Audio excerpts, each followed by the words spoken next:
Τώρα έχουμε την τιμή και τη χαρά να καλέσουμε την κυρία Καλοκαιρινού στο βήμα για το κλείσιμο της ημερίδας. Αγαπημένη μας Αθηνά. Λοιπόν, αγαπητοί συνάδελφοι, θα πω για όλους γιατί όλοι έχουμε κοινό πτυχίο. Θα πω πρώτα τα νούμερα, μιας και πολλοί έχουν σημασία τα νούμερα σε πρώτη φάση. Και θα τελειώσω με νούμερα στο τέλος. Μέχρι χθες το βράδυ είχαν γραφτεί για την ημερίδα κάτι λιγότερο από το νούμερο 600 άτομα, τα οποία δεν ήταν όλοι νοσηλευτές, ήταν και εκπαιδευτικοί, ήταν και φοιτητές, ήταν εργαζόμενοι σε διάφορους χώρους.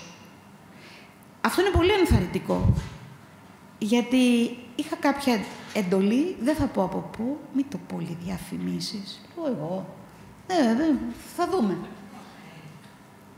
Ήρθανε το πρωί, από το πρωί μέχρι και αυτή τη στιγμή, μπορεί να μην είναι τόσοι αυτή την ώρα μέσα, αυτή η αίθουσα έχει χωρητικότητα 220 θέσεις. Μπήκαν μέσα στο χώρο γύρω στα 90 άτομα σήμερα. Αλλά το νούμερο των εγγεγραμμένων είναι περισσότερο από 600, γιατί γράφτηκαν και άνθρωποι τους οποίους δεν τους πήραμε στο πρώτο Excel που είχαμε στα χέρια μας. Χαίρομαι πάρα πολύ, γιατί λειτουργήσε το όλο σύστημα σαν τη φιλική εταιρεία. Μεγάλη κουβέντα, λέω. Το πω ένα στον άλλον. Το πω ένα στον άλλο. Και δεν ήταν μόνο το site του Πανεπιστημίου ή το site της ΕΝΕ που έδωσε το μήνυμα. Ήταν η διαχείριση των μέσων των social media. Ήταν ό,τι μπορούσαμε να διαθέσουμε. Και αυτό είναι πάρα πολύ σημαντικό, γιατί θα έρθω και θα δέσω την κουβέντα με το τελευταίο τραπέζι, γιατί θα τα πω ανάποδα. Το πόσο σημαντικό ήταν το τελευταίο τραπέζι για το μήνυμα που βγήκε από τους συναδέλφους που υπηρετούν στα νοσοκομεία. Και εγώ προμνημονεύω των ετών, το 1998 που ήρθα στο Καποδιστριακό, ήμουνα μετά από 17 χρόνια υπηρεσία στην Αγία Όλγα, στο σημερινό Κωνσταντοπούλιο.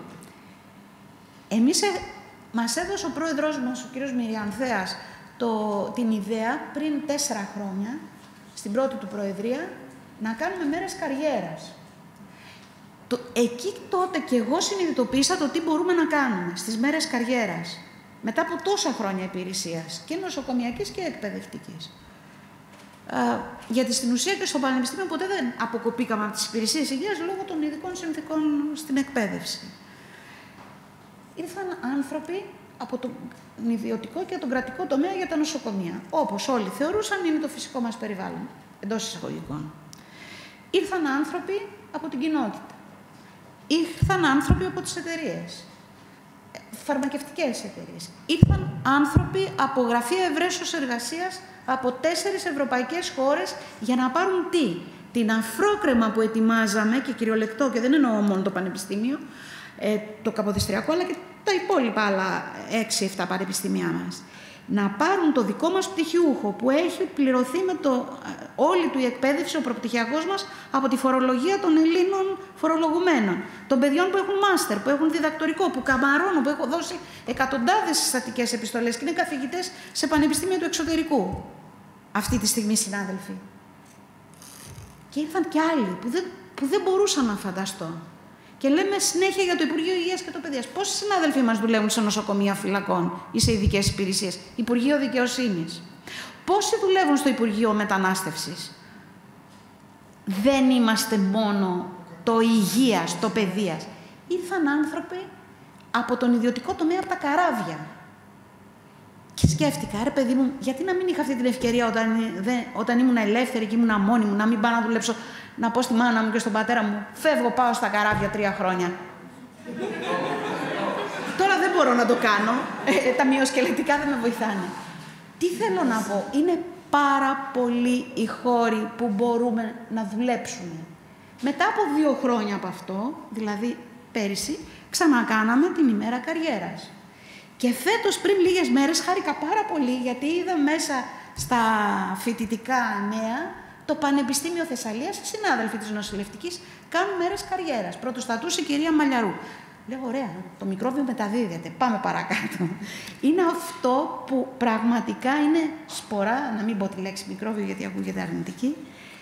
Πρέπει να μάθουμε στις νέες γενιές, και έρχεται η ειδοποίηση, Πρέπει να μας δώσετε το πρόγραμμα, επειδή συμπίπτει να είμαι διευθύντρια σπουδών, να ενημερώσουμε τα σχολεία όλης της χώρας διαδικτυακά. Υπάρχει τέτοια μέρα καριέρας για τα σχολεία και η Σχολή Επιστημών Υγείας, η ιατρική, εμείς η οδοντιατρική και η φαρμακευτική, να παρουσιάσουμε τα προγράμματά μας στους μαθητές Δευτέρας και Τρίτης Λυκείου εναλλακτικά και το τι μπορούν να κάνουν.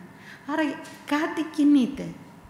Δεν είναι το παν, πρέπει εμείς ήδη να το αξιοποιήσουμε. Μας δίνεται η ευκαιρία να τη χρησιμοποιήσουμε. Και το ξεκίνησα έτσι ανάποδα, γιατί όλα αυτά δένουν με το τελευταίο τραπέζι που έγινε. Στην παρούσα ημερίδα, εκτός από τα νούμερα των συναδέλφων μου, ήρθαν μηνύματα ότι μας παρακολουθούσαν από την Αλεξανδρούπολη, από την Ηλία, από τα νησιά. Δεν το διαφήμισα, να το πείτε στους συναδέλφους μου στο πανεπιστήμιο, έτσι. Λοιπόν, είχαμε 2 στρογγυλά τραπέζια, γιατί είχαν συγκεκριμένη θεματολογία και το ερευνητικό φοιτητικό βήμα και το πρώτο στρογγυλό τραπέζι, που ήταν η διαχείριση μαθητών σε ειδικά περιβάλλοντα, αυτό με τον κύριο Βασιλικόπουλο και την κυρία Τσεκούρα από τον Ερυθρό Σταυρό. Ήτανε τα πάνελ που επίτηδες θελήσαμε να γίνουν πάνελ, γιατί δεν είναι όταν ακούμε κάποιον να μιλάει ή να κάνει διάλεξη, κάποια στιγμή αφαιρούμεθα. Όταν όμως είναι διαδραστική η συζήτηση, είναι πάρα πολύ πιο σημαντική. Επειδή η απάντηση που είχα στο email, όπως είπα στην αρχή, από το Ινστιτούτο Εκπαιδευτικής Πολιτικής ήταν «Θέλουν τα συμπεράσματά μας», θα τα καθαρογράψω, γιατί τώρα ούτε εγώ δεν βγάζω τα γραμματά μου με την ταχύτητα που έγραφα, κάποιες σημειώσεις εκεί. Θέλω να πω ότι ο Παγκόσμιος Οργανισμός Υγείας στο γραφείο της Αθήνας έχουμε τη χαρά να υπηρετούν, στο αγαπητέ, αν είναι διόρθωσέ με, 2 ή 3 νοσηλευτές μέσα. 3 είναι. Δεν μπορούσατε να το φανταστείτε αυτό το πράγμα, ότι είναι υπάλληλοι, μόνιμοι ενεργείς υπάλληλοι εκεί πέρα, ότι έχουμε πολλές υποχρεώσεις είναι μια ευκαιρία και κυρίως δεν είμαστε αντίπαλοι οι κλινικοί νοσηλευτές με τους κοινοτικούς και τους σχολικούς. Αυτό το είπα πολλές φορές μες στη μέρα, διότι καλλιεργείται τέτοιο κλίμα. Οι πραγματικές ανάγκες, τα σχολεία στη χώρα, το ξαναεπαναλαμβάνω και εδώ θα κλείσω, διότι αυτό χρήζει έρευνας και από τις ακαδημαϊκές δομές και από την ΕΝΕ και από τα αντίστοιχα υπουργεία που υπηρετούμε. 30.000 εκπαιδευτικές δομές, νηπιαγωγεία, δημοτικά γυμνάσια, λύκεια. Αυτό θα σήμαινε 30.000 νοσηλευτές. Πόσοι είμαστε, ξέρετε. Και κάτι άλλο. Οι σχολικοί νοσηλευτές είναι υποχρεωμένοι κάθε χρόνο να ανανεώνουν την εγγραφή για να πάτε να γραφτείτε σαν αναπληρωτές. Πολλοί το ξεχνάνε και δεν κάνουν την ανανέωση στην ΕΝΕ, οπότε δεν έχουμε και πρωτογενή στοιχεία. Τα νοσοκομεία, αν αυτή τη στιγμή υπήρχε οικονομική δυνατότητα και έλεγε ο Πρωθυπουργός στον Υπουργό Υγείας πόσες θέσεις θες, εγώ σας λέω ότι δεν ξέρει να απαντήσει. Γιατί τα πρωτογενή στοιχεία δεν βγαίνουν από τη σωστή πηγή. Και η σωστή πηγή δεν είναι το τμήμα προσωπικού. Και το ξέρετε πάρα πολύ καλά, γιατί έχουμε ανθρώπους από τις διευθύνσεις νοσηλευτικών υπηρεσιών, έχουμε υπηρετήσει εμείς ήδη πριν χρόνια. Δώστε μου να κάνω cross-check μεταξύ γραφείου προσωπικού και ορολογίου προγράμματος τμήματων. Άραγε, ο τρόπος που γίνονται οι καταγραφές έχει bias συστηματικό. Έχει συστηματικό λάθος. Άραγε, δεν μπορείς να υπολογίσεις καμία ανάγκη αν δεν έχεις καταγραφεί. Έτσι με μάθανε από το πρώτο έτος στη σχολή μου, από την εποχή που είχα μπει στην Κρήτη.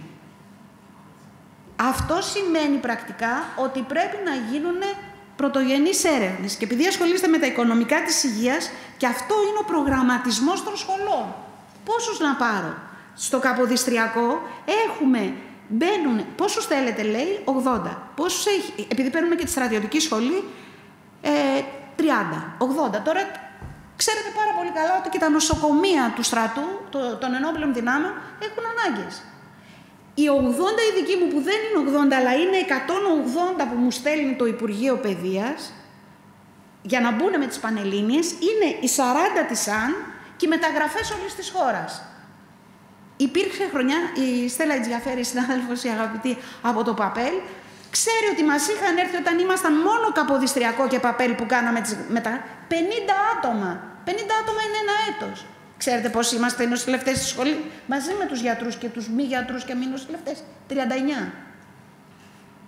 Οπότε ο ρόλος του κλινικού νοσηλευτή που λέγαμε πριν, του μέντορα, είναι γραμμένο σε ΦΕΚ πια, αλλά θέλει δουλειά να εκπαιδεύσουμε και κριτήρια επιλογής ποιοι θα παίξουν αυτό το ρόλο. Εγώ θέλω να ευχαριστήσω όλους για την παρουσία σας, γιατί όλα αυτά τα θέματα θα τα γράψουμε σε 1-2 παραγράφους, θα τα βάλουμε με bullet σε στόχους, αλλά πρέπει να παίξει καθοριστικό ρόλο και το επιμελητήριο. Και αυτό ζήτησα, σε συζήτηση που είχαμε με τον κύριο Μπίζα, να συνεργαστούμε, γιατί αν δείτε όλα τα επιμελητήρια και το τεχνικό και το βιομηχανικό και το επαγγελματικό και ο νομικός σύλλογος των δικηγόρων κάνουν μνημόνια συνεργασίας με το Καποδιστριακό. Σωστά? Μήπως είναι καιρός να γίνουν κάποια σοβαρότατα βήματα, γιατί τις πρωτογενείς καταγραφές δεν ξέρω ποιος θα τις κάνει. Λοιπόν, να σας ευχαριστήσω, να σας αποδεσμεύσω όλους. Χάρηκα πάρα πολύ και σας ευχαριστώ που ήρθατε στο σπίτι μας. Ελπίζω να τα πούμε στο συνέδριο κατά το φθινόπωρο και σε όποιες άλλες ευκαιρίες. Τα αυτιά και οι πόρτες του Πανεπιστημίου είναι ανοιχτές. Ναι. Κατεβείτε προς τα κάτω, μην πειράζοντας τα πράγματα. Υψηλή πίσω και κοντή μπροστά. Αφήστε τα πράγματά σας στις θέσεις. Εμείς πάμε παραπίσω. Εσύ έρχεσαι στους ψηλούς.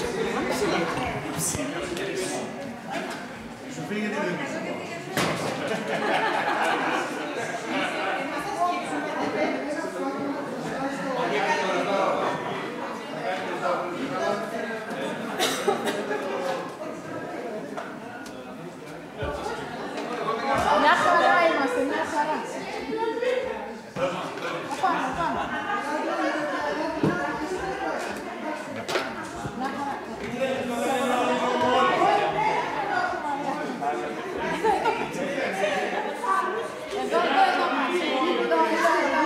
Πάμε μπροστά. Δίπλα και λίγο. Πώς δεν φαινόμαστε καλά, είμαστε στο ψηλά εμείς. Μην ανησυχείτε. Όλοι φαινόμαστε.